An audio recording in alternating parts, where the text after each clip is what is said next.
I stood in the doorway of St. Matthew's Church, staring at the scene laid out in front of me.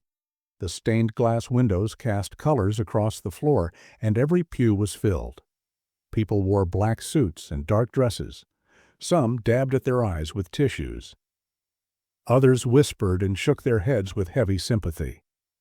At the front of the church, framed by tall white candles, sat a polished mahogany casket. My photograph rested on top of it, the same picture my wife once said made me look too serious. A large banner hung above the altar that read, "In loving memory of Thomas Hale." My memory. My funeral. But I was standing right there, alive, breathing, and watching the people who supposedly loved me pretend I was gone. For a moment, I said nothing. I let myself look at each familiar face. My wife, Evelyn, stood beside the casket, holding the hand of my son, Michael, who kept looking at his watch like he was waiting for something more important than grief.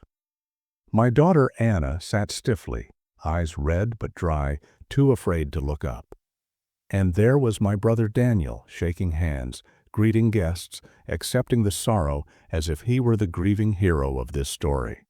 A stranger might have believed them. They cried, they hugged, they spoke softly, like their hearts were breaking. But I knew the truth. I didn't see love in that room. I saw performance. I saw people who expected me to stay gone. Near the pulpit stood a lawyer I recognized, holding a black folder that contained my will. They were not mourning my life. They were waiting to divide what I had worked for. 30 years of sweat, scraped knuckles, and calloused hands. Money I saved, property I bought, accounts I managed, insurance I paid. All of it about to become theirs. And they didn't even check if I was actually dead. I waited until the lawyer cleared his throat and started the reading. His voice echoed across the quiet church. According to the last will and testament of Thomas Hale. That was my cue.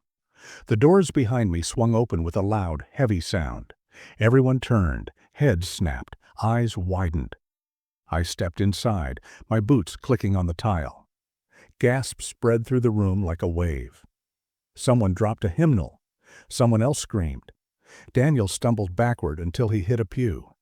Evelyn's face went sheet white, and for the first time in years, she had nothing to say. I looked right at her. Surprised to see me? Did anyone actually check if I died? Silence swallowed the room. You could hear the candles flicker. Michael stared at me with his mouth open. Anna covered her face with her hands. The lawyer froze, trying to understand whether he was witnessing a miracle or a crime. Every guest in that church had come to mourn a man who was still standing, and not one of them had ever picked up a phone, filed a missing report, or asked a neighbor if I was okay. They chose money over truth. They chose selfishness over blood. I stepped forward and felt the cold air rush behind me as the doors closed. I was not there to make a scene. I was not there to beg for their love. I was there to show them the consequences of burying a man who was still alive. Before we start, let us know in the comments where you're watching from. Don't forget to like, share, and subscribe for more powerful stories. Before that day, before the funeral that wasn't real, I used to believe my life was simple, honest, and built on love. I grew up believing family meant loyalty. You protect each other. You sacrifice for each other. You struggle and win together. I carried that belief into adulthood, and I live by it every single day. I spent 30 years running Hale Electrical Services, a small business I built from scratch. My hands knew the shape of every wire, the hum of every transformer, the smell of burnt circuits and dust. I worked long days and came home tired, but it never felt like a burden because everything I earned went toward the people I loved. When Evelyn and I married, I promised her stability. When Michael and Anna were born, I promised them opportunity. I kept every promise I ever made. Every holiday, every birthday, every milestone was paid for by sweat on my forehead and calluses on my palms. I bought our house with cash and weekends, fixing it one board and one nail at a time. Evelyn used to tell her friends, Thomas can build anything." Hearing that made the long hours worth it. Back then, I believed happiness was simple. Sunday mornings with pancakes on the stove, watching football with Michael, walking Anna to school and carrying her backpack, even when she insisted she was too grown. Small things. Real things. The kind of memories a man holds on to when the world starts falling apart.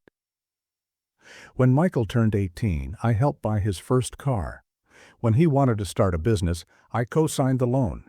I told him, "When you stand on your feet, help someone else the way I helped you." He nodded, full of confidence and charm. Back then, I was proud. When Anna went to college, I paid every bill so she wouldn't need loans. She sent me cards that said, "Thank you for believing in me, Dad." I still keep them. The handwriting looks different now, like the sincere part of her faded with time. As for Evelyn, I didn't give her diamonds or expensive gifts, but she never lacked comfort. She had a warm home, a paid-off house, vacations every summer, and a husband who would have stood in front of a train for her. I cooked on weekends, cleaned the garage, fixed every leak, and mowed every lawn. I thought these things mattered. I thought consistency meant love. Life felt stable, predictable, safe. The last normal memory I remember was a quiet evening on the back porch. The sun was setting, and Evelyn was sipping wine while scrolling on her phone. I sat beside her, listening to the cicadas buzz in the grass. I told her, "We did good, didn't we? Raised good kids, built a good life." She answered, "I suppose." Just a simple sentence, but it never left me. Not yes, not no, just indifference. At the time, I brushed it off. After all, marriages go through silent seasons. People grow tired. I didn't think it meant something was breaking. Looking back, I realized the cracks were already there. I just chose not to notice them. I was so busy providing that I forgot to see what I was losing. But before everything twisted into betrayal, before they staged a funeral for a living man, I truly believed I was loved. I believed my presence mattered. I believed family would never trade my heartbeat for a bank account.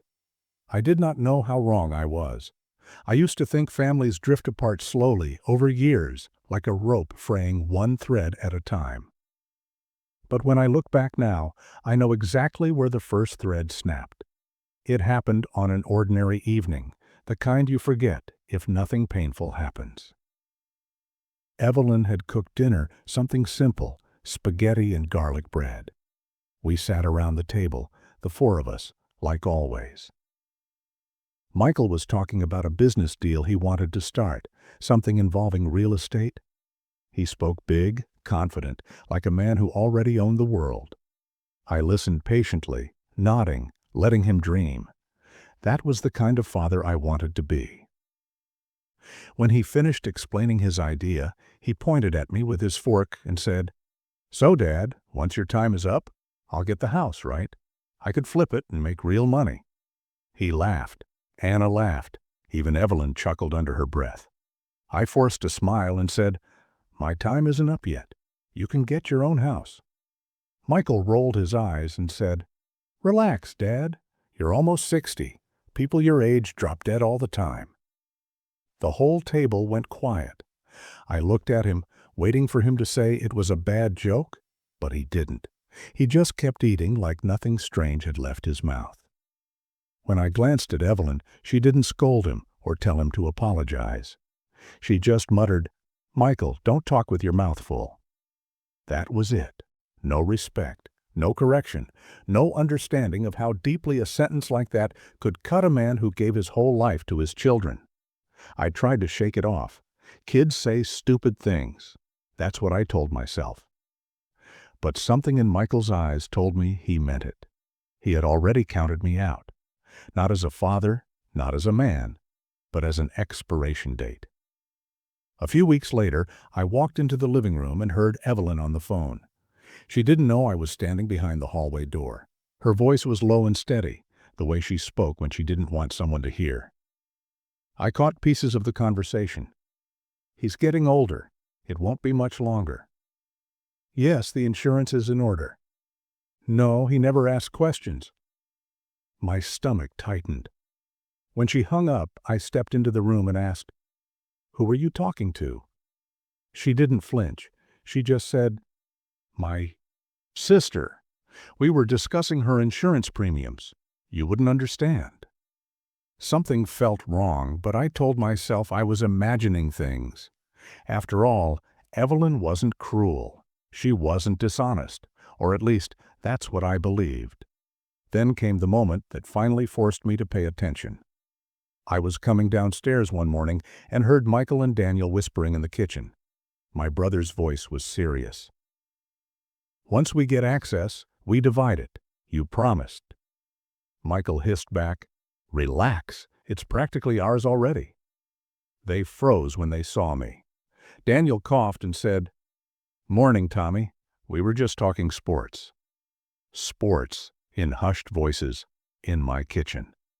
While my own life savings were slowly being counted without my knowledge. I stood there and looked at the two of them, my son and my brother. The two people I spent years helping, supporting, and defending. They couldn't even look me in the eye. For the first time in my life, I felt like a guest in my own home. Or worse, like a prize waiting to be claimed. That was the first red flag. A joke at dinner, a phone call in the dark, a whisper in the kitchen. Small moments that I ignored because I wanted my family to be good. I wanted my home to be safe. But deep down, a voice began to whisper that something was shifting. The people I loved were thinking of a future without me, and not one of them looked sad about it. After those moments, something inside my home changed. It wasn't loud. It wasn't dramatic. It was slow, quiet, and suffocating. The kind of change you only notice once you're already drowning in it. I started realizing how often the people in my house walked around me instead of toward me. Mornings used to be loud with conversation.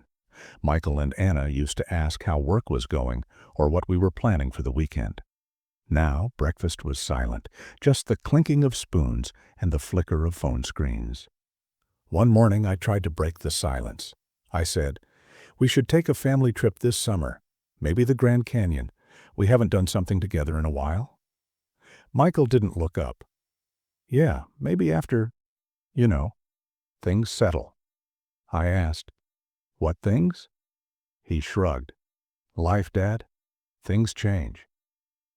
Anna didn't say anything. She didn't even lift her eyes from her cereal. It felt like I was talking into an empty room. Later that week, I came home early from a job. I walked in quietly and heard Evelyn talking to her friends in the kitchen. I waited to surprise her with flowers I picked up on the way home. I used to bring her flowers just to see her smile. But when I heard what she said, the flowers felt heavy in my hand. "He's just tired. He forgets things. He's not the man he used to be." Her friend asked, "Do you think he's sick?" Evelyn gave a tiny laugh. "I don't know, but if he is, at least something good will come out of it." Something good from my sickness, from my death. I set the flowers on the counter and walked out before she saw me. She never noticed they were there. Over time, the distance grew thicker, like a fog wrapped around the house. Family dinners disappeared. Evelyn started eating in the living room. Michael stayed out late, always working, though he never brought home $1. Anna stopped hugging me goodnight. She only hugged Evelyn. I used to be the center of the family, the father who provided, the husband who fixed everything, the brother who showed up. Now I was background noise, a piece of furniture, useful when needed, silent when not. One evening I tried talking to Anna. She was sitting on the couch scrolling through her phone.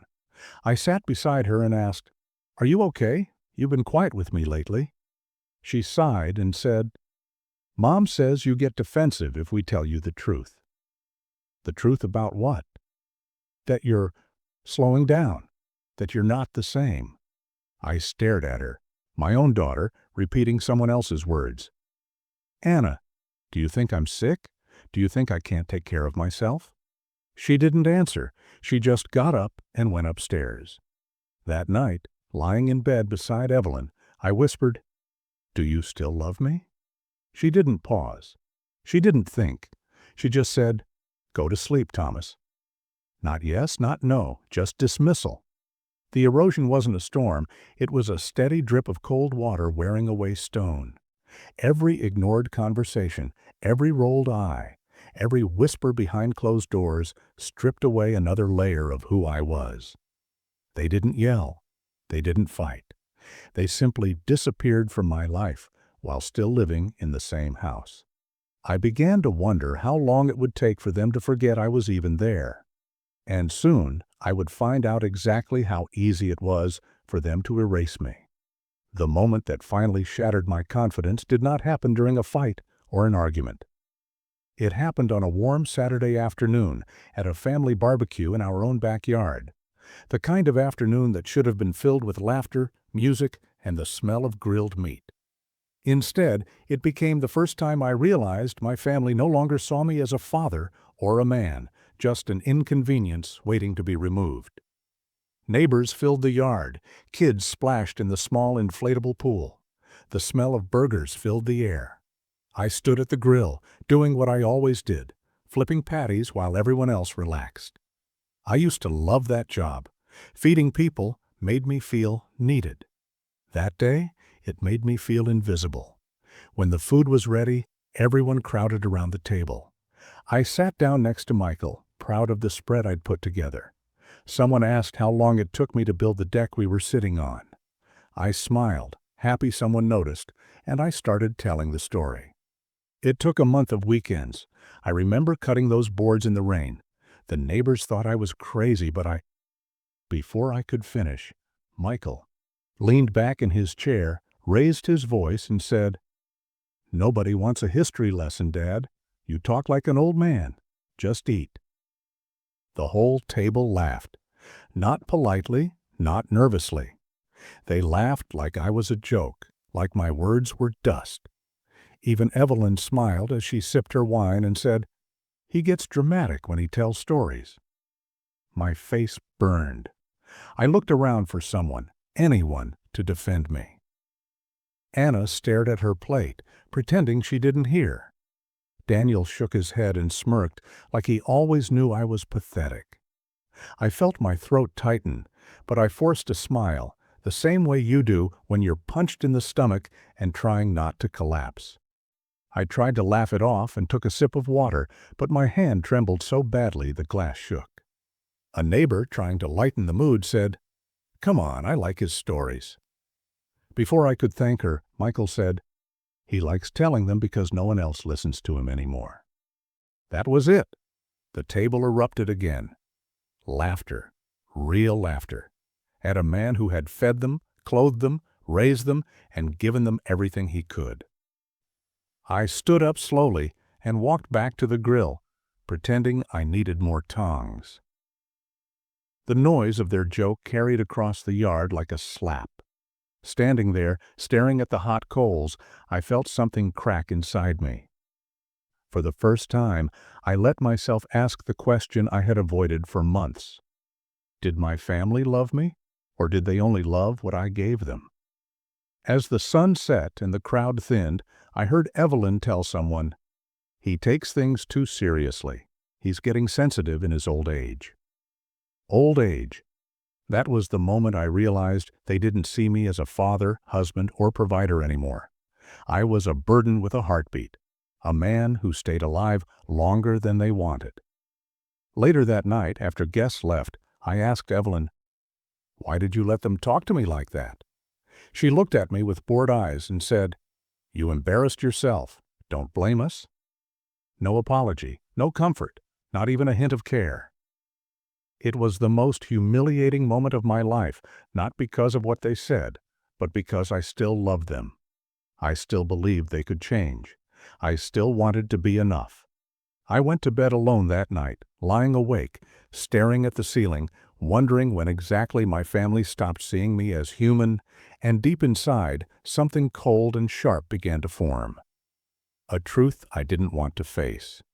If they could laugh at my face while I was alive, what would they do when I was gone? After the barbecue incident, something shifted permanently inside the house. The air felt heavier, conversations got shorter, and the silence became something sharp enough to cut through bone. I tried pretending it was just a phase, that families have rough seasons, but deep down I knew something had broken, and no one was trying to fix it. One evening, I came home later than usual. I had been working a small job replacing wiring in a neighbor's garage. Work used to exhaust me, but lately it was the only place I felt useful. The sun was already set when I walked into the house. The lights were on, but no one greeted me. I could hear laughter coming from the dining room. For a second, I smiled, thinking maybe they were playing a game. Maybe things were getting better. Then I walked in and saw it. Dinner, plates full, wine glasses clinking. Everyone at the table, but not one seat set for me. Evelyn looked up, surprised, not because she forgot to set a plate, but because I came home at all. She said, "Oh, you're back." Michael didn't look up from his phone. Anna pushed a plate of salad around like she was counting leaves. Daniel smirked, amused at the awkwardness. I stared at the empty spot where my chair should have been, and I asked, "Did I do something wrong?" Evelyn smoothed her napkin and said, "We just needed a quiet night. It's easier when you're not uncomfortable." Uncomfortable. That word stung harder than any insult. I stood there, hands shaking, watching my own family eat without me, like I was some stranger who wandered into their home. I walked to the kitchen, grabbed a sandwich from the fridge, and ate standing up by the sink. They didn't pause their meal. They didn't ask if I was okay. They didn't even look at me. I was a ghost with a heartbeat. After dinner, I tried to speak to Evelyn privately. "Why are you shutting me out?" I asked. She crossed her arms. "We just need space. Maybe you should go stay somewhere else for a while. Clear your head." "Space?" I repeated, trying to understand. "This is my home." She didn't blink. "It's our home, and right now, you make everyone tense." Michael chimed in from the hallway. "She's right, Dad. You're too much." Too much. After a lifetime of being everything. I thought Anna might defend me, but she stayed quiet, staring at her phone, pretending not to hear. I asked, "You want me to leave?" Evelyn exhaled like I was exhausting her. "It's just temporary. Go stay with Daniel. The kids need peace." Peace. They wanted peace from me. I stood there for a long time, waiting for someone to stop me, waiting for someone to say they didn't mean it. But no words came. So I packed a small bag, a few shirts, a toothbrush, my work boots. I walked down the hallway I built, past the family photos I paid to frame, and stopped at the door. No one followed me. The door closed with a quiet click, and suddenly the world outside felt louder than my entire house. Daniel let me stay with him, but he didn't do it out of love. He treated me like I was intruding. "You can take the couch," he said. "Don't make a mess." Those words stuck with me. Don't make a mess, as if I was a burden, a stray dog needing shelter. I lay awake that night, listening to the hum of his refrigerator, staring at the ceiling, trying to figure out how everything went so wrong.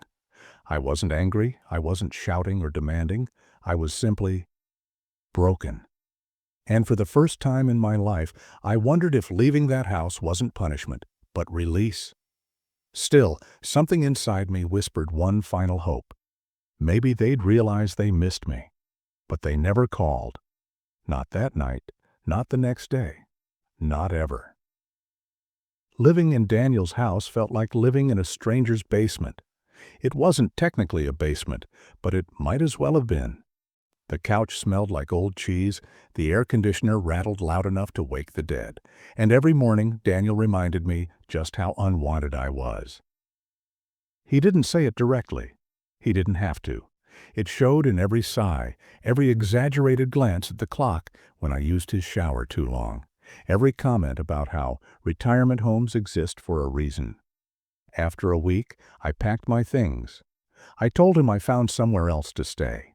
He didn't ask where. He didn't offer to help. He didn't even say goodbye. He just nodded, relieved to have his couch back. That was the first time in my life I had nowhere to go.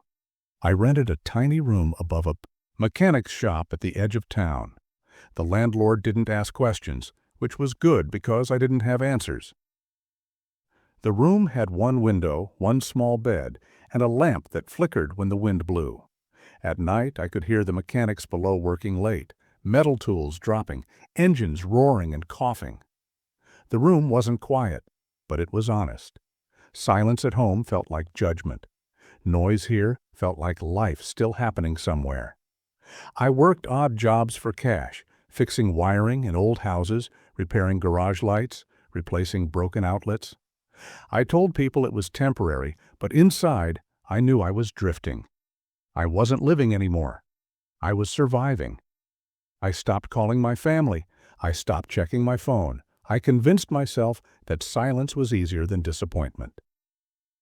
One afternoon, rain poured from the sky like it had a grudge. The roof above my bed leaked, and I sat with a bucket catching the drops while the water dripped like a slow clock. Drip, drip, drip.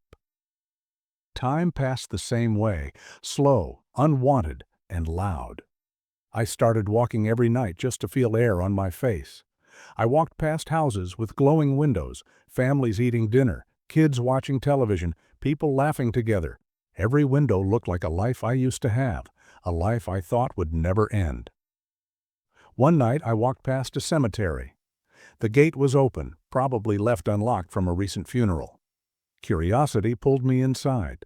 Lights from nearby street lamps cast long shadows across the headstones. The grass was wet and cold. I stopped in front of a fresh grave, the dirt still loose and dark. A bouquet of white flowers lay on top, soaked by rain. I stared at that grave for a long time, thinking about the people buried there. Fathers, mothers, brothers. People who were loved or hated or forgotten. People who lived full lives, imperfect lives, lives filled with mistakes and triumphs.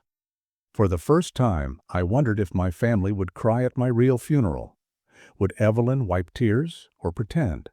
Would Michael deliver a speech filled with false praise? Would Anna kneel at the casket and whisper apologies she never said when I was alive? Or would they sigh with relief? Would they start calculating how soon they could sell the house? I didn't cry often, but I cried that night. Not loud sobbing. Quiet, painful tears that hurt more than shouting ever could. They came from a place deeper than anger, from a place where love once lived. Standing there, with rain soaking my jacket and mud at my feet, I felt something inside me break, not snap in anger, but crumble in defeat. I had lost my home, my family, and my sense of worth. I was alive, but I wasn't living. I was present, but forgotten. Rock bottom is not a moment of rage. It is the quiet realization that you could disappear from the world and nothing would change.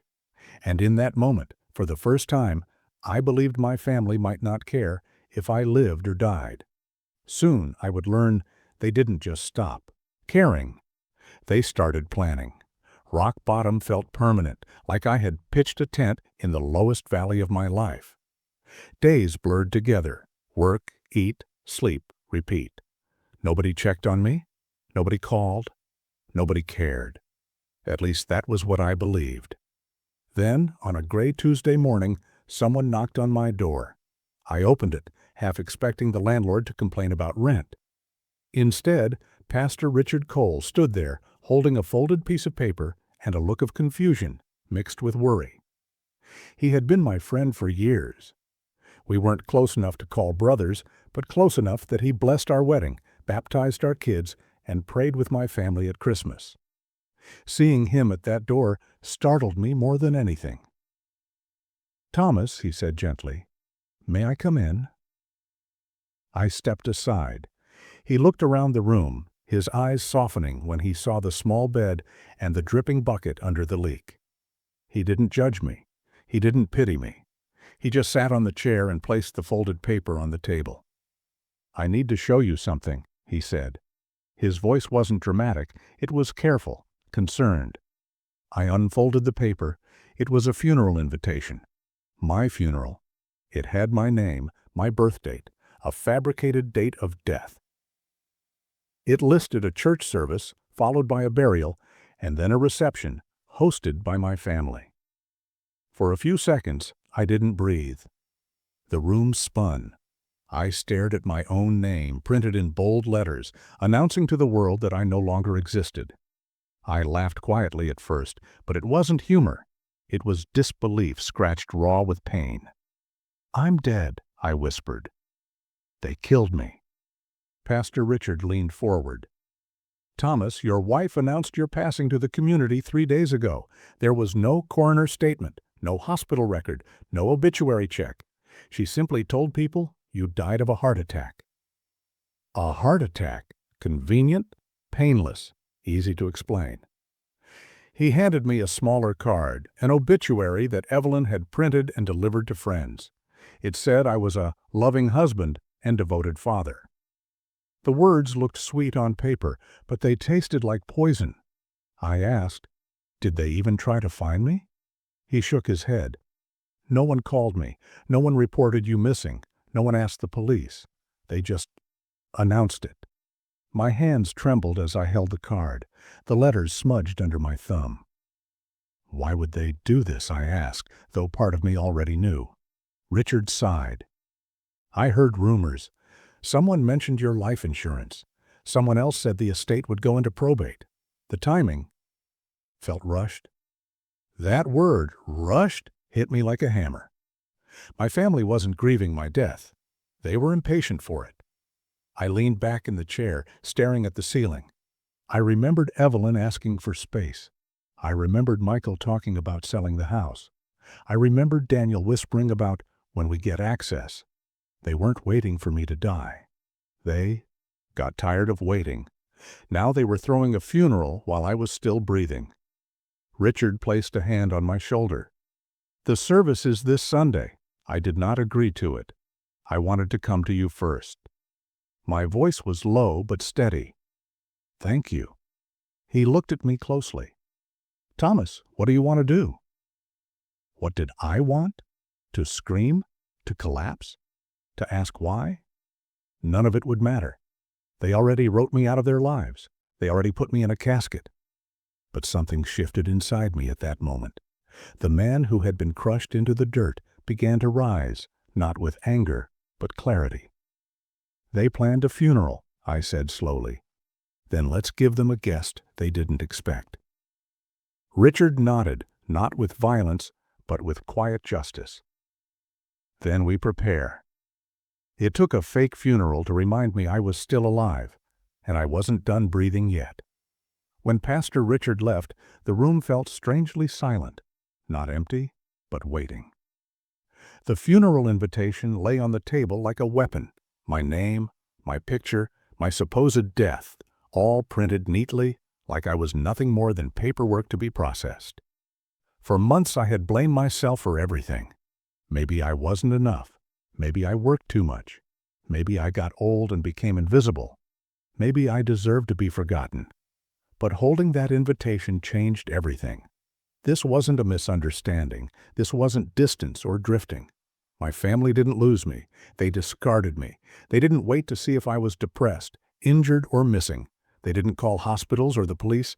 They didn't search. They didn't knock on my door. They didn't text. They planned a funeral because I was worth more dead than alive.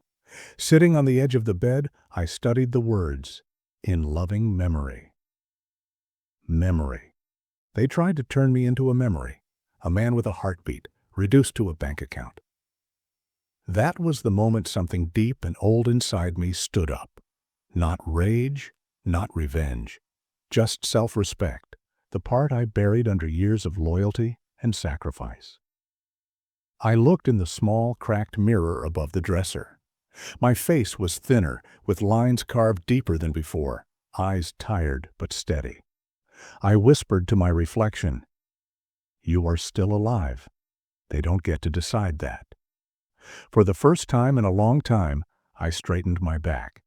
That night, I didn't sleep much. I sat at the small table, thinking about every sacrifice I made for them. The years of work, the holidays I skipped jobs for, the nights I fixed broken furniture while everyone slept comfortably upstairs.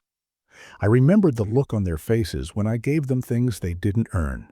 Pride back then, entitlement later. I realized something important. They didn't change suddenly. I let it happen in small pieces, giving more than I ever protected myself. I was so busy being a provider that I forgot to be a person. By morning, the decision was made. I called Pastor Richard. "We're not confronting them in the street," I said. "We're not fighting at their house. We're going to let them finish what they started." He understood. If you walk into that church during your own funeral, the truth will expose itself. I nodded. People will see who they are without me having to say a word. But I also knew I could not walk in empty-handed. Their lies needed proof. Their greed needed witnesses. Their betrayal needed to be undeniable. So I got dressed, put on my best shirt, and walked into town with a quiet determination I had forgotten I still had. I visited the lawyer who managed my estate. His eyes went wide when he saw me. "Thomas, but I received notice of your death." "Not from me," I said, placing the funeral card on his desk. "Someone forged it." The lawyer's face hardened. "They filed for release of your accounts." That sentence didn't hurt. It clarified, like finally seeing mold after smelling rot for months. We spent hours gathering documents, signatures, insurance records, everything proving someone attempted fraud. Every piece of paper was a nail in the coffin they tried to put me in. When I walked back to my room that evening, I didn't feel broken anymore. I didn't feel alone. I felt awake. They wanted to erase me quietly. They wanted money without witnesses. They wanted a funeral without a body. They thought I would never come back, but I was done disappearing. I was going to walk into that church alive, breathing, and no longer begging for love. I wouldn't yell. I wouldn't argue. I would simply exist. And the weight of my existence would destroy their lie. Once the shock faded, planning became easy. Pain had clouded my mind for months, but once the truth stood in front of me, everything sharpened. I knew exactly what I needed to do, and for the first time since leaving my home, I moved with purpose. The funeral was scheduled for Sunday at 11 a.m. I had 5 days, not to argue, not to threaten, not to warn them, just to prepare. First, I met again with my lawyer, Mr. Barrett. When he saw the forged death notice and obituary, his face turned stern. "This is a crime," he said, tapping the paper.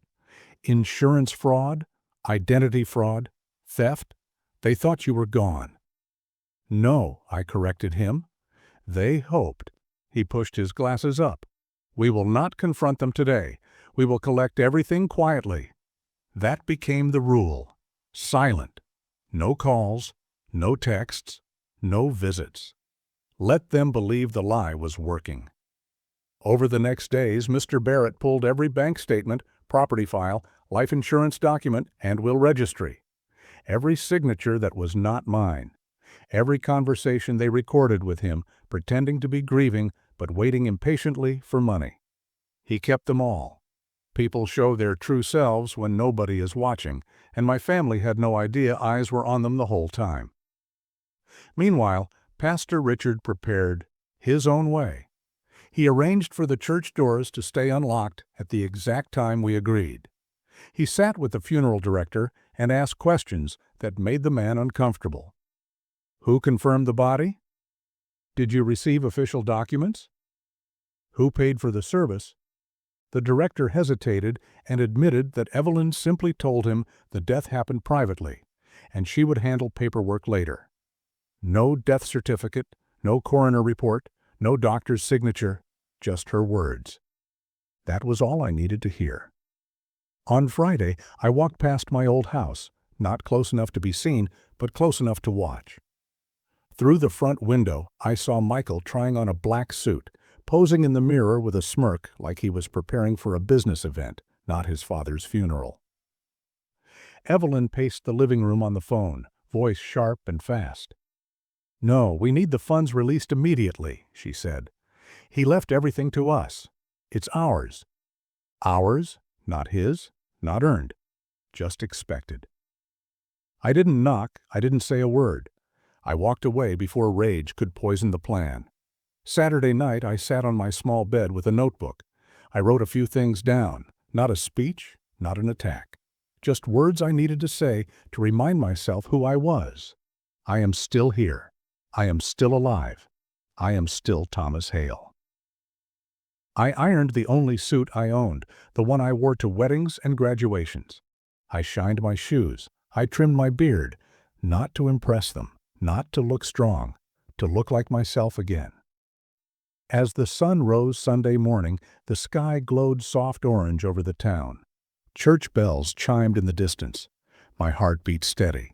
Not scared, not hurt, just sure.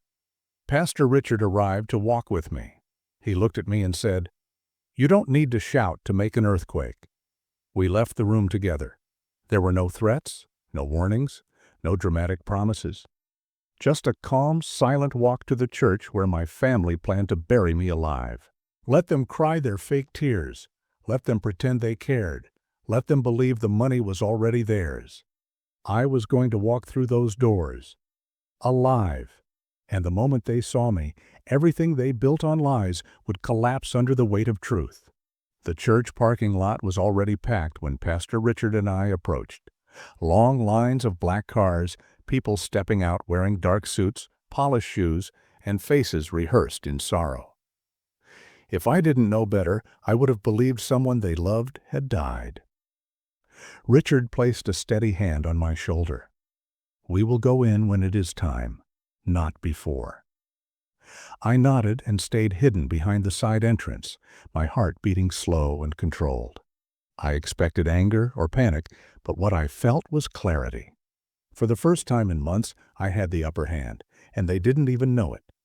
From a distance, I could hear the murmur of voices inside, people hugging, sharing memories, although most of them barely knew me. That was the thing about funerals. Even strangers wanted to cry for attention. Through the open window, I saw the front of the church. A large photo of me rested beside the closed casket, surrounded by expensive white flowers. They picked lilies, funeral flowers, cold, white, perfect for a death they planned. Evelyn stood near the front pew greeting guests, her face stoic but oddly controlled, as if she wasn't sad, just busy. Michael stood beside her, chest puffed out, shaking hands like a businessman accepting congratulations. Anna looked pale and distant, her hands shaking slightly every time someone offered their condolences. She looked like the only one with a conscience. And then Daniel walked in, wearing the most expensive suit I'd ever seen him in. I watched him pat Michael on the back and whisper something that made both of them smile. Not sad, not broken, satisfied. Pastor Richard leaned toward me and said, "See how little grief lives in that room." "Yes," I answered. "All I see is expectation." The lawyer, Mr. Barrett, stepped inside through the main entrance. None of them looked surprised to see him. Evelyn greeted him with a firm handshake and said, just loud enough for nearby guests to hear, "Thank you for coming. We know Thomas trusted you with everything." Everything. She said it proudly, like she earned that trust. Mr. Barrett sat near the front, and when he opened his briefcase, I could see a stack of folders, the evidence of forged signatures, stolen documents, fabricated notices. A moment later, I watched something that changed everything. Michael leaned close to the lawyer and whispered, "So when can we sign the release? Mom wants to start transferring property today."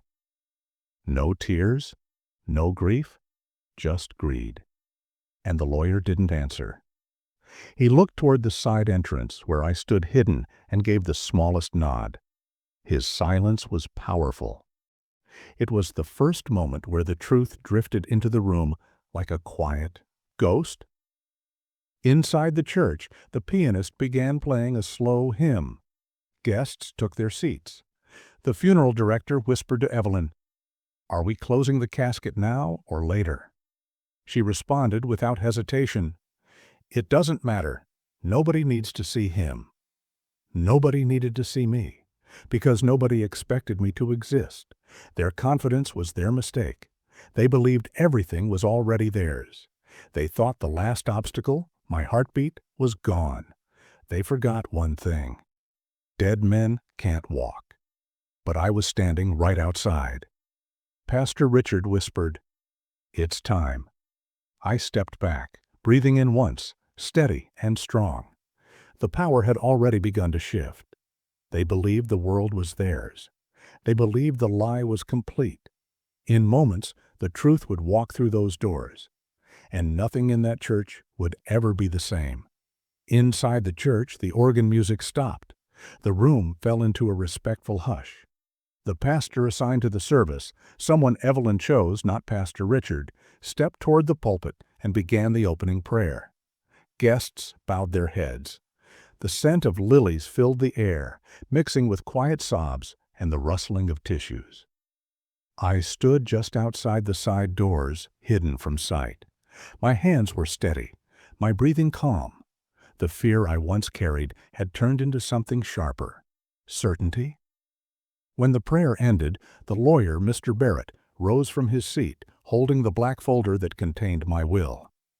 Evelyn placed a gentle hand on her chest, as if preparing to hear something emotional, but there was no grief in her eyes, only anticipation.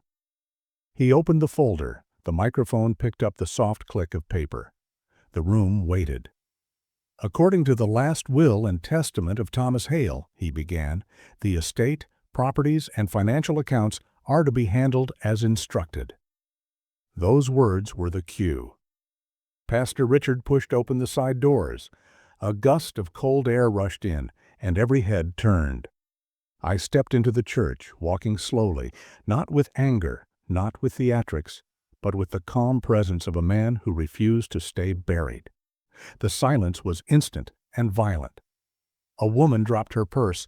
Someone gasped so loudly it echoed off the walls. Eyes widened, mouths hung open. Evelyn froze. Her hand slipped from her chest. Michael stood up so fast his chair slammed backward onto the floor. Anna covered her mouth, eyes filling with tears, not tears of joy, but shock. Daniel whispered, "Impossible." I kept walking until I stood in the center aisle, directly beside the closed casket that was supposed to hold my body. "Surprised to see me?" I asked, my voice clear. "Did anyone actually check if I died?" The question hung heavy in the air. Evelyn stuttered, "Thomas, we thought you—" I raised a hand, stopping her.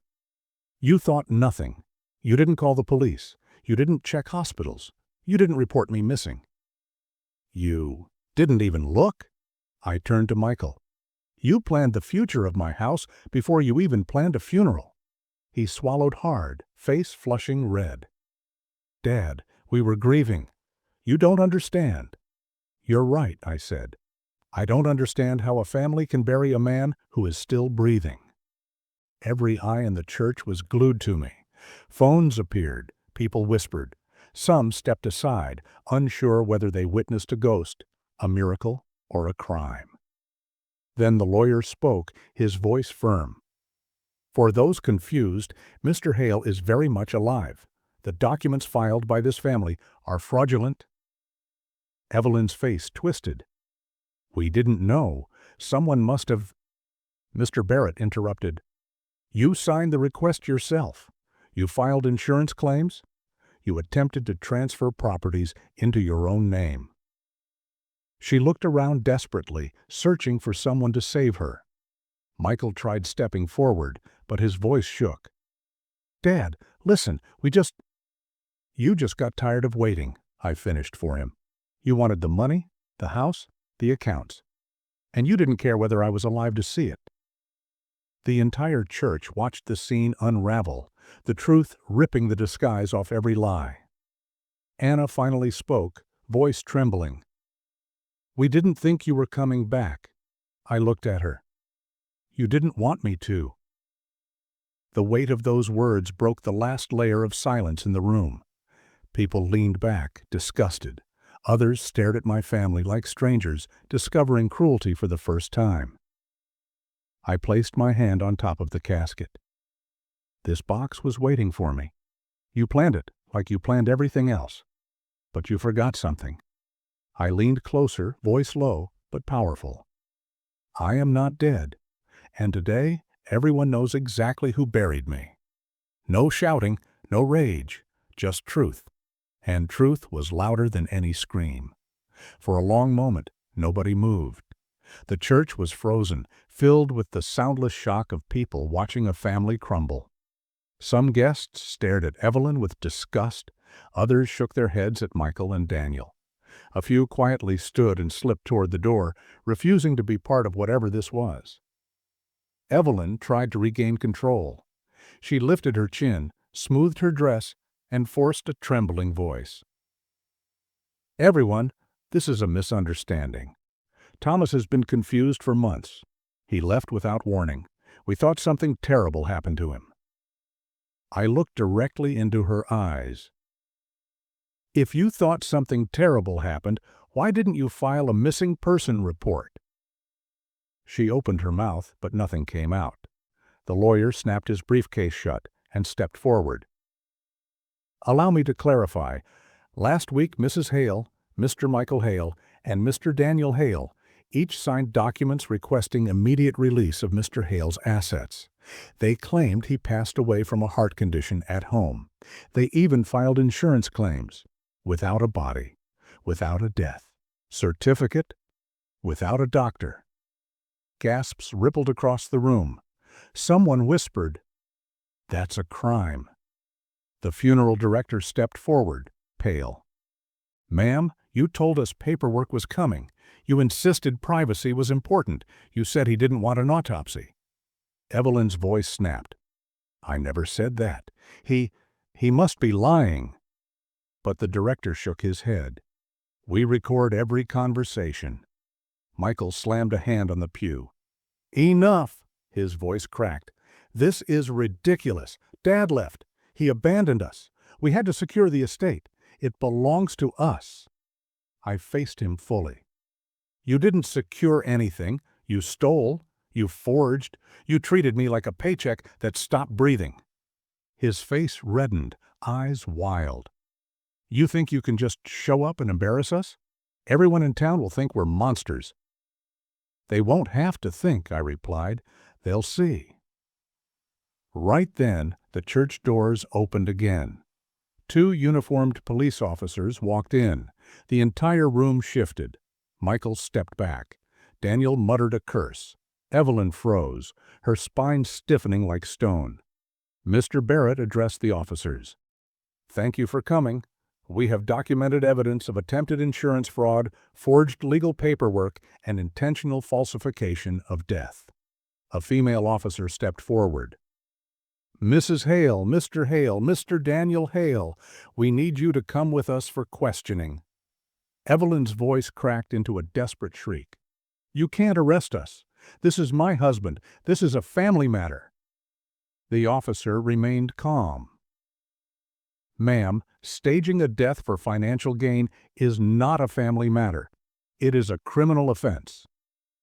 When they placed handcuffs on her wrists, she turned toward me with rage sharper than anything I had ever seen.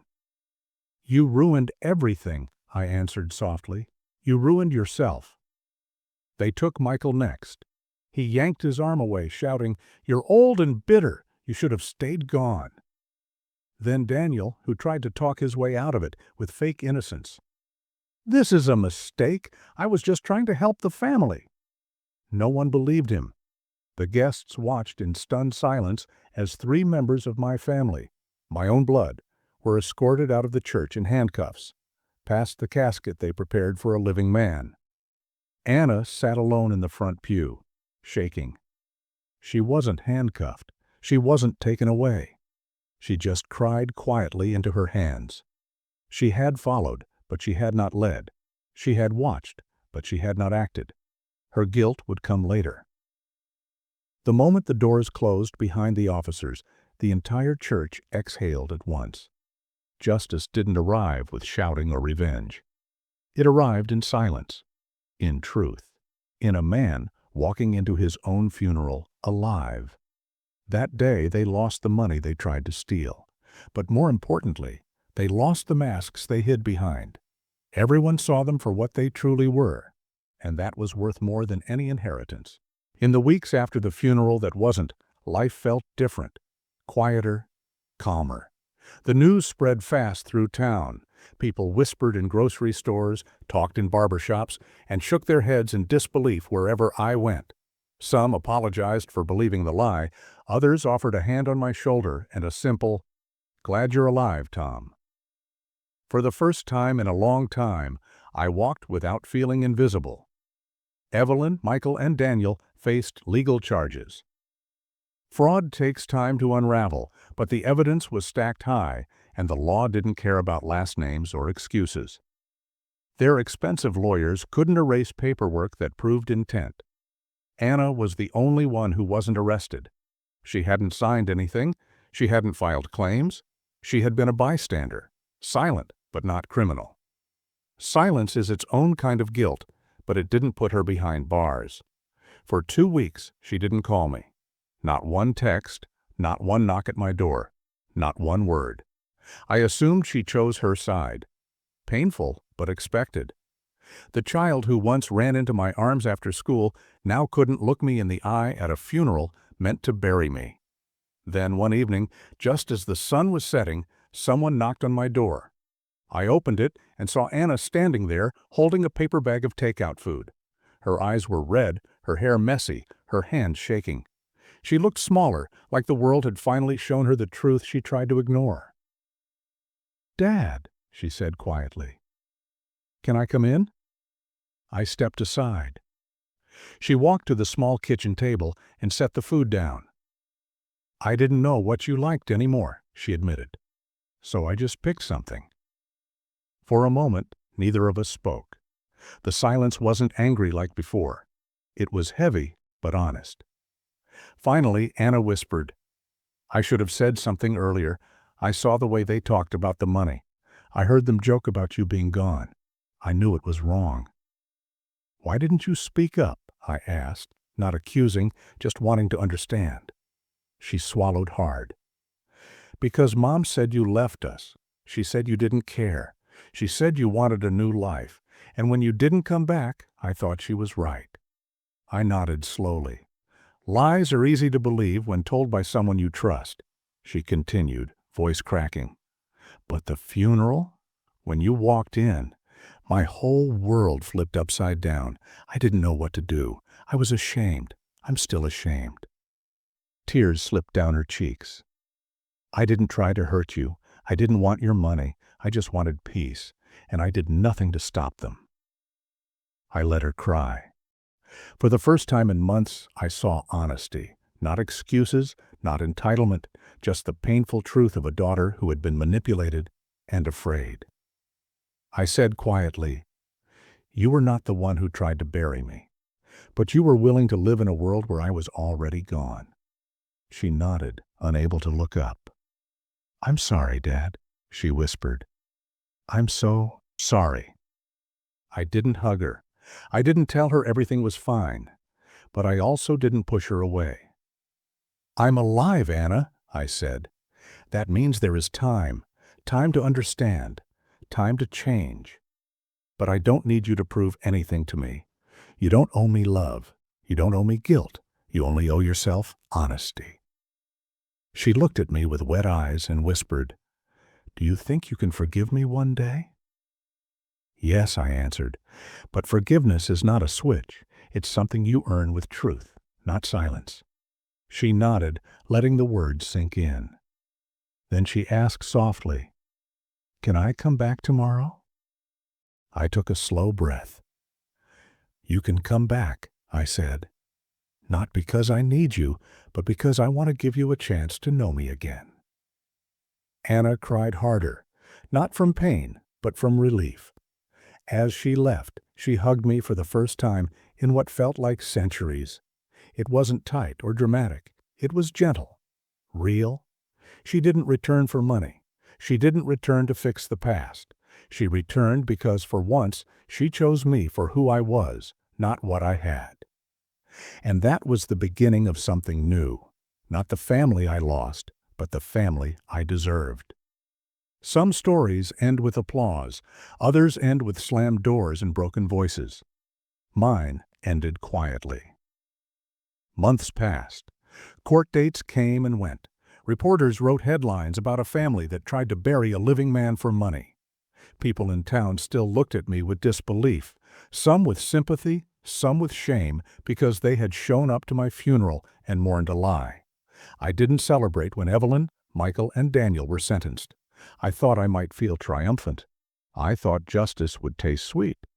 But when I saw them standing in front of a judge, not as family but as criminals, there was no victory in it. Only truth. Cold and simple. They had traded their own souls for money. And money vanished the moment their lies were exposed. As for me, I moved into a small house near the edge of town. Nothing fancy. 1 bedroom, a porch swing, and a little garden out back. I started working again. Small electrical jobs, repairs, helping neighbors who needed an extra set of hands. Not because I needed the money, but because it reminded me I still had value. People offered me charity. I turned it down politely. I didn't want pity. I wanted purpose. Every morning I made myself coffee and sat on the porch as the sun rose. The world felt different when I stopped begging people to see me. I no longer needed applause or approval. Silence became peaceful instead of painful. One afternoon in late spring, I visited the church, the same church where my funeral took place. But this time, the doors were open for a wedding rehearsal, not a burial. Children ran through the aisles. Music played softly. Laughter echoed. I sat in the back pew and watched for a while. Nobody noticed me, and that was all right. I didn't come to be seen. I came to stand in the same place where I had once walked through death and back into my own life. Pastor Richard joined me in the pew. "You look different," he said with a smile. "Lighter." "I feel different," I answered. "A man dies long before his body gives up if the people around him stop seeing him. I just didn't realize how close I got." He nodded. "But you climbed your way out." I thought about his words. Climbing out didn't mean winning. It didn't mean punishing others. It meant choosing to live when others preferred you gone. As I stood to leave, I walked past the front of the church. The lilies were gone. The casket was long returned to the funeral home. Nothing remained of the day they tried to bury me. It felt symbolic, like the church had given the room back to the living. On my way out, Pastor Richard said, "What will you do now?" I smiled. "Live, not as a father, not as a husband, just as myself." Outside, the sun was warm. Birds chirped in the oak trees. The world kept moving, as it always does. People think the worst pain comes from losing family. But the deepest pain comes from losing yourself in the process of loving them. I spent years giving everything to people who measured my worth in dollars, not memories. Now every breath I take belongs to me. Some evenings, Anna stops by. Sometimes she brings dinner. Sometimes we sit on the porch and talk about nothing at all. We don't pretend the past didn't happen. We simply don't let it chain us anymore. One night she asked, "Do you ever wish things went differently?" I thought for a long moment before answering. No, because if they hadn't tried to bury me, I never would have learned how to stand on my own. That is the strange gift of betrayal. It breaks you, but it also frees you. I walked into my own funeral and found a man I thought I lost, a man who still had worth, who still had breath, who still had a future. I am not the man they tried to bury. I am the man who climbed out of the grave they dug, alive, unafraid, and finally free.